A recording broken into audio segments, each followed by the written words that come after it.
speak to a parent that is on the fence about putting their child in something like this because it's another bill for them to pay. Why would this be important for their child to be in? This is I'm glad you asked that question, man. Your child is not going to be a dollar sign. I genuinely care about this training stuff, man. I could be in the gym all day. When I played basketball, I trained all day. I could be in the gym all day. I love this. I love the game. And the investment you making in your kid is more than just basketball. I've been to 4 or 5 countries. I've been around the world. I done had experience. I speak another language fluently. I done had experiences where I had to adjust and adapt. You know, I'm teaching these kids, life skills, not just basketball and putting the ball in the hoop, because that's only going to be about to your maybe 20s, 30s. Best case. That's if you're lucky. You know what I'm saying? Yeah, so, like, hey, we got to get some life skills in this thing. So if you got to take this hard work to some other industry, you could take this hard work to some other industry and apply that to life. All right, now we got our main man Vinny in the building here. What's up? All right. Now, thank y'all having me on here, man. First and foremost. For sure, man. Now again, we have the flyer up here. All right, now I want to give you the opportunity, 30, 45 seconds here, just to explain what you have going on up here that Friday and that Saturday. Hey, man, this going to be the best clinic in Seminole County that you probably going to attend, a 2-day event. Listen, you go get 4.5 hours of just knowledge and game and wisdom, man. This coming from a ex-pro. I don't think you could get too much closer than the ex-pro here in the Seminole County area. So I think it's going to be a big event, and it's going to influence a lot of kids in that area. And again, that's August 22nd and August 23rd. And what is the age range that? Thank you, Pink. 4th grade to 7th grade. That's okay. That's the most impressionable. I can't help. I do have high school kids. Don't get me wrong, but I feel like that 4 through 7, boy, they worship the ground you walk on. They want to be you. They try to, they watch your habits. Now, for that particular age group development, like as a developer of players, what do you think are kind of the most critical things to develop in that age category? Making layups, making the right passes, know how to pass the ball, knowing how to move the ball, not running to the ball, keeping the proper spacing. Yeah, okay. So how to move while maintaining spacing. Right. And then if you're talking about movement and cutting, how to pass to somebody who is moving or cutting. Right. Okay. So those are some of the main things? And just being a dog, just teaching that grit. Yeah. You know what I mean? Like, everybody needs a defensive player on the team in high school and middle school. Yeah. Everybody needs a hustler. Everybody needs that person that's going to do that extra. They may not be the most talented, but yeah, so just teaching that aspect of the game too. Now, you're teaching like all of them that, or do you kind of like pick and choose if you see how they're playing and you're like, oh, this guy's not going to really be too much? I tell my parents all the time, my job is not to make your child the star. Okay. If he's the 15th guy on the bench, I want to make him the 10th. If he's the 10th man on the bench, I want to make him the 6th man. If he's the 6th man, I want to make him a starter. If he's a starter, I want to make him a star. Like that. That's just like that. Yeah. So definitely from a pure developmental standpoint. I really like that because I think it is a progression. Mm-hmm. You can't be a guy who is the last man selected for your team and think that you're gonna be a top 2 or 3 guy on a team. You've gotta earn that over time, and there's skills and things that you need to develop to kind of progress as Vinny's indicating. Yeah. Now, if you're a parent, right, and you're trying to determine what to put your kids in, as when you're determining costs, like, okay, what's important and what's not, right? So speak to a parent that is on the fence about putting their child in something like this because it's another bill for them to pay. Why would this be important for their child to be in? This is I'm glad you asked that question, man. Your child is not going to be a dollar sign. Your child is not going to be a dollar sign.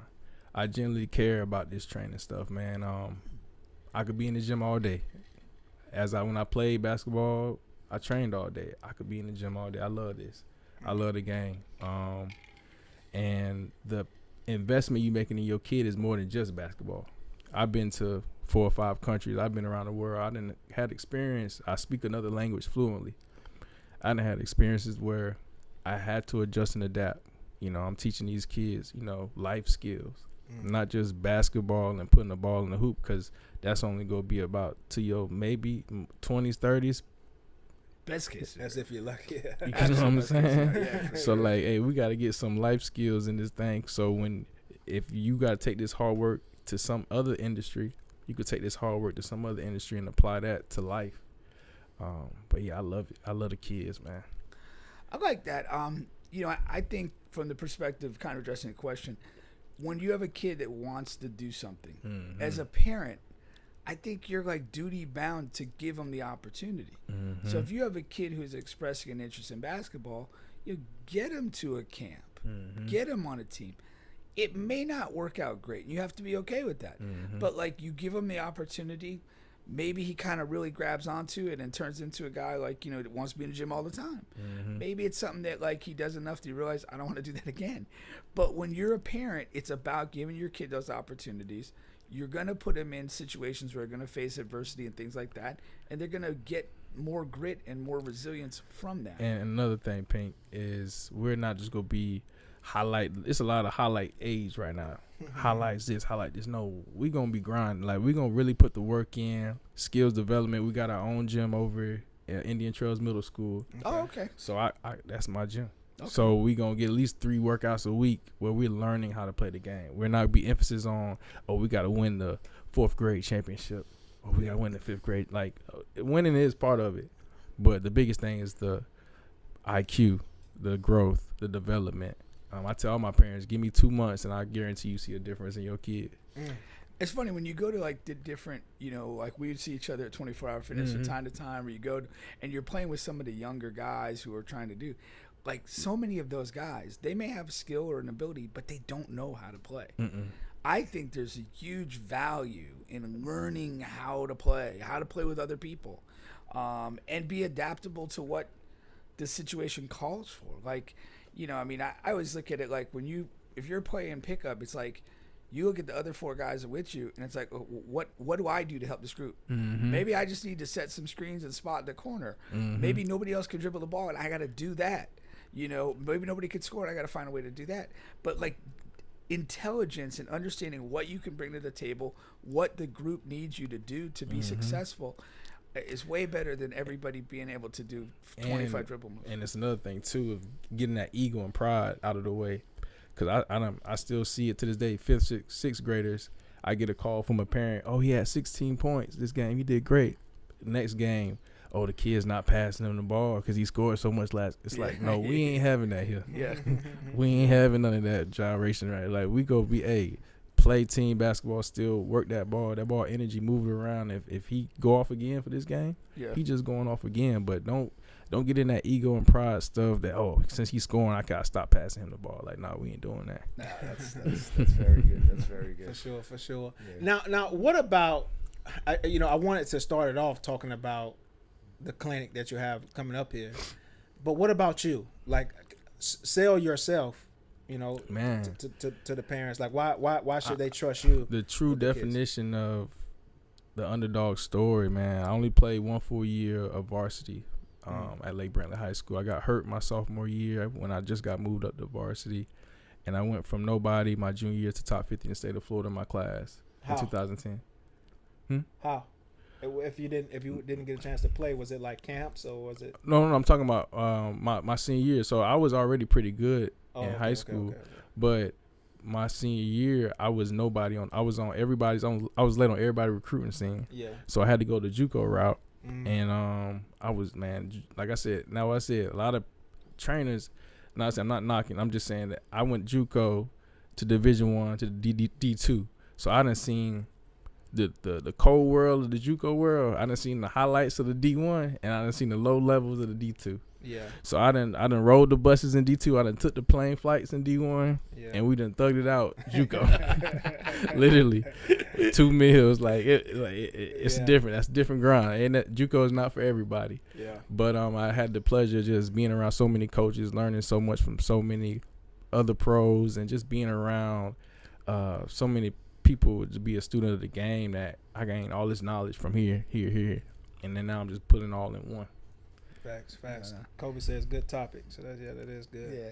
No, I like that. I think, and even going overseas, like Mm-hmm. there's a lot of resilience and toughness that you build on yourself by being in those different situations. Like you said, you've literally hit every level. If you Pink. I was JUCO. so homesick in South America. Yeah. I can't tell you how homesick I was. I really felt like I was in a room full of 1,000 people. I felt like I was by myself. Where Like, are you from originally? I'm from Sanford, Florida. Okay, you from Sanford? Yeah, I'm from Sanford. You from Boquete or you Boquete. from Sanford? Boquete. Yeah, from Boquete, man. Okay. Yep. That's my. Yeah, I got my jersey hanged up in the Boys and Girls Club there. Oh, okay. Me, Okay. B. Holmes. I don't know if y'all know Brian Holmes. Yeah, of course That's we my know. dog. Yeah. Yeah, a couple other guys I owe too, B man. Holmes some shorts, man. I actually I bought some for you here. I gotta That's- get him some. Yeah. Yeah. B Holmes, I got. You That's gotta right. talk him in there. He hits me up like once a month talking about, man, we gotta get on the show, man. We gotta get on the show. And then when I hit him up with some dates, He get disappeared. he fold. You gotta catch, man. Brian, he be. You gotta catch him. I know Yeah, you gotta catch him. man. He's like a Just gotta ninja catch these it. days, Yeah, man. yeah. He just moves at his own time and pace. Yeah. That's my dog. Maybe Yeah. one day it'll connect and we'll get him here. Did you get the hoop with Brian? Or Yeah, what's me and the B age Holmes. difference? So no, we in the same class. He went to Winter okay. Springs. I went to Lake Brantley. Man, they had a stick though at Winter Springs. They had him, Louis Jacobo, Yeah. Daniel Cool, Austin Kill. Okay. They had a little stick at Winter Springs. So we lost to them in the district championship. Oh, okay. And I was third on the voting list for player of the year. It was Brian Holmes, and then it was Louis Jacobo. They got player of the year that year. Oh wow. Okay. Yeah, so they went D1, and I ended up going JUCO. Then yeah, we had some talent. Yeah, Mhm. for sure. That's good. That's funny. Now, how did you get most of your kids that you do get in? Man, listen, all this is God's plan. Cause I wasn't trying to. It kind of got forced into it, man. Oh, for real? Yeah. Cause it started with my cousin calling me. My cousin. He's like 10, 11. And then I was training some of my older kids. I used to like kind of on and off train, and I met some other parents with younger kids. So Oh wow. my niche is like 4th to 7th grade. Gotcha. Yeah. And like they just heard about my work and how good I was with the kids, and they were just like, oh yeah, we gotta get him with Vinny, and then like it just a community started to develop, man. It was kind of organic. This was not in the plans, but once I committed to it, God just, like I said, we got a gym now. We got like it's just everything just organically coming together now. So I think it's kind of my purpose at this moment. That's good. No, that's real good. That's real good. Now, are they all like? Do you have any like really good ones? Listen, right now I got some heavy hitters, man. I got some dogs, man. I Yeah. got some dog. Like I can't wait till cause people watch my Instagram stories and they be commenting like, oh, he killing. Like I got a 9-year-old, I got 11-year-old. Like they look so good. I don't know how. Like I'm trying to figure out how good can you get, cause their skill is so different now than we was 9 and 10 years old. Yeah. So I'm like, man, me as a trainer, I gotta stay up with the times, cause like what I'm gonna teach them when they 13, 14, when they 15, 16, Yeah. like, so I gotta stay on top of my game, because I'm giving them stuff that if they in elementary, I'm giving to them. So like middle school, I'm giving them high school stuff, and they just grasping it, and just I got some dogs. That's good though. That's good. And you make a great point. If you want to be good in this industry, like you can't like come up with a training model and feel like, okay, I got figured it out. I'll just rock this for the next 10 years. You got to continue to evolve as the game evolves, and continue to find new ways to do things. That's what I love, man. I love just sitting at the house watching them YouTube videos and seeing what these trainers doing, these NBA trainers are doing, and kind of like supplement it into my workout. And then I just take the experiences I done had and supplement that into the workout. I try to do the thing about me. I'm not like a 30 dribbler guy. I'm 3 to 5 dribbles, and I do defensive drills. We do defensive that's drills. different. Yeah. Because Bubba gets excited about defense. yeah, defense. because I love defense as a player. I was a defensive player. And so we do defensive drills, and we get at it. Like we have consequences for doing certain things. Like it's a real, you getting your money's worth. I tell my parents all the time, like, hey, you investing in me, you getting all your money's worth and then some, because I'm giving you more than the value I'm bringing. I'm giving you over top of that. Like the money you give me, I'm giving you more value. Facts. But yeah, I do it all, from defensive drills, passing drills, dribbling. Like we work around the whole game. We don't just do and just shot. Like nah, we really break the game down in scenarios, and yeah, I love it. One of the things that I've kind of heard on some different podcasts. I know I think it was Richard Jefferson was talking about with the younger kids, you like shooting with smaller balls and not always from great distance. I saw that. Is that something that you kind of consider in your program as well? 100%. Yeah, I make sure the kids are shooting right shots that they're going to shoot in the game.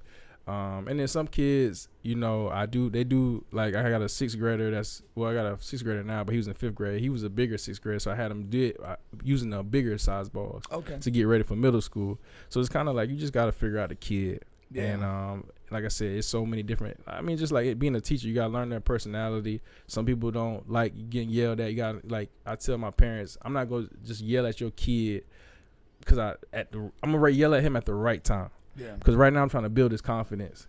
Right now that fourth, fifth grade, it's confidence boosted because they're so hard on themselves right now at that age. I remember I was training this girl, man. I remember Grace. She's Grace in the sixth grade or she's in the seventh. But I was training her and I was like, Grace, why are you going so like soft going to your right hand? You slowing down with your right hand layup. 11 years old. She's 11. At 11 years old, she said, Vince, she said, I'm scared I'm going to hurt myself and end my career early. Wow. Yikes. She saw that somewhere, like, yeah. Or did she have she got hurt. She got hurt before. Okay, yeah. And so she hurt her ankle before, and I'm like, baby, like, you don't have to think like this. Like, God got you. Like, you out here, you play hard as you can. If you get hurt, you get hurt. You can't control that, but you're not going to get hurt because that's not going to be in your mind. Yeah. So you go hard on these layups, and I need you to go hard on these layups, and you're going to be okay. I promise you. And you could tell her mood just changed. Yeah. Right. But I was just surprised, like, why you put so much? Like, I didn't know she was putting that much pressure on herself. I'm like, you know, we here to build you up. You don't need to know everything at 11. Right. That's not the plan to know everything at 11. So let me build you up so you have even more. Like, and then her dad texted me like, hey, she had a great weekend up in Atlanta. Like, she played great. Ball handler was great. She had more confidence to do it. Like, but it's just those little things mentally getting in their head to realize like, hey, like, we here to have fun. Yeah. Yeah. Nah, 100%.